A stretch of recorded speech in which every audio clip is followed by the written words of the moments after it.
Hi കൂട്ടുകാരെ, എൻ്റെ പേര് കിരൺ. ഞാൻ +1 പഠിക്കുന്നത്. എല്ലാ വെക്കേഷൻ സമയങ്ങളിലും ഞാൻ എൻ്റെ വല്യമ്മയുടെ വീട്ടിൽ പോവാറുണ്ട്. വല്യമ്മയ്ക്ക് ഒരു മകളുണ്ട്. പേര് നന്ദിനി. ഡിഗ്രി ലാസ്റ്റ് ഇയർ ആണ് പഠിക്കുന്നത്. നന്ദിനി ചേച്ചിയുടെയും എൻ്റെയും കഥയാണ് നിങ്ങളോടിന്ന് പറയാൻ പോകുന്നത്. മൊബൈൽ ഫോണുകളൊന്നും അന്നില്ല. ചുരുക്കം ചില വീടുകളിൽ മാത്രമേ ലാൻഡ് ഫോണുള്ളൂ. ആ കാലഘട്ടത്താണ് ഈ കഥ നടക്കുന്നത്. എൻ്റെ വീട്ടിൽ അച്ഛനും അമ്മയും പിന്നെ ഞാനുമാണ് ഉള്ളത്. അച്ഛനും അമ്മയും നാട്ടിലെ സാധാരണ ജോലികൾക്കൊക്കെയാണ് പോകുന്നത്. എൻ്റെ വല്യമ്മയുടെ വീട് ഒരു 4 കിലോമീറ്റർ അപ്പുറത്താണ്. ഞാൻ സമയം കിട്ടുമ്പോഴും വെക്കേഷൻ സമയങ്ങളിലെല്ലാം അവിടെ പോവും. വല്യച്ഛൻ ഗൾഫിലാണ്. വീട്ടിൽ വല്യമ്മയും നന്ദിനി ചേച്ചിയും മാത്രമേ ഉള്ളൂ. അവിടെ TV ഉണ്ട്. അത് കാണാനാണ് ഞാൻ ഇടയ്ക്കിടയ്ക്ക് അവിടേക്ക് പോകുന്നത്. ഞാൻ +1 പഠിക്കുന്ന സമയം ക്രിസ്മസ് വെക്കേഷൻ 10 ദിവസം അവധിയുണ്ടല്ലോ. 5-6 ദിവസം വല്യമ്മയുടെ അടുത്ത് പോയി നിൽക്കട്ടെ എന്ന് വീട്ടിൽ സമ്മതമെല്ലാം വാങ്ങി ഞാൻ അവിടേക്ക് പോയി. ഒരു തിങ്കളാഴ്ച ഉച്ച കഴിഞ്ഞപ്പോഴാണ് ഞാൻ വല്യമ്മയുടെ വീട്ടിലേക്ക് പോയത്. ഞാനവിടെ ചെന്നപ്പോൾ വല്യമ്മ മാത്രമേ അവിടെയുള്ളൂ. നന്ദിനി ചേച്ചി കോളേജിൽ പോയേക്കുകയാണ്. ലാസ്റ്റ് ഇയർ ആയതുകൊണ്ട് സ്പെഷ്യൽ ക്ലാസ് ഉണ്ടെന്ന് വല്യമ്മ പറഞ്ഞു. ഞങ്ങൾ രണ്ടുപേരും നല്ല കൂട്ടാണ്. ഒരു ചേച്ചിയില്ലാത്തതിൻ്റെ സങ്കടം എനിക്കില്ല. അതുപോലെ ചേച്ചിക്ക് ഒരു അനുജനില്ലാത്തതിൻ്റെ സങ്കടവുമില്ല.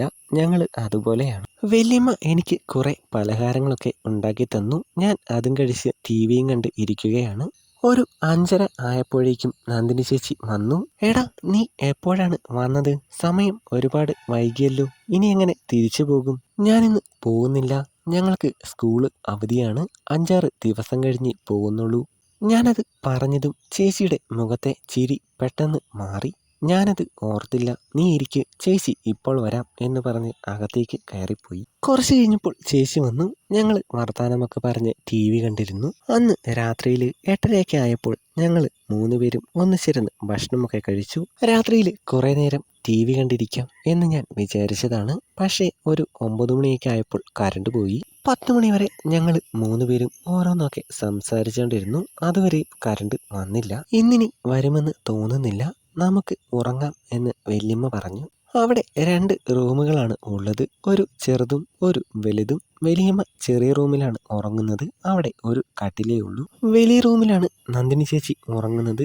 അവിടെ 2 കട്ടിലുണ്ട്. എന്നോടും അവിടെ ഉറങ്ങിക്കോളാൻ വല്യമ്മ പറഞ്ഞു. റൂമിൻ്റെ സൈഡിൽ ചെറിയൊരു ജനലുണ്ട്. അവിടെയുള്ള കട്ടിലാണ് ചേച്ചി ഉറങ്ങുന്നത്. റൂമിൻ്റെ വാതിലിനോട് ചേർന്നൊരു കട്ടിലുണ്ട്. അവിടെ ഉറങ്ങിക്കോളാൻ ചേച്ചി എന്നോട് പറഞ്ഞു. അങ്ങനെ ഉറങ്ങാൻ കിടന്നു. കുറേ നേരം കഴിഞ്ഞിട്ടും ഞാൻ ഉറങ്ങിയില്ല. കറണ്ട് വരികയാണെങ്കിൽ എണീറ്റ് പോയി TV കാണാലോ. പിന്നെ വീട് മാറിയാണല്ലോ കിടക്കുന്നത്. അതും ഒരു കാരണമാണ്. ഉറക്കമൊന്നും വരുന്നില്ല. വല്യമ്മയുടെ വീട്ടിൽ ഹാളിൽ ഒരു ക്ലോക്കുണ്ട്.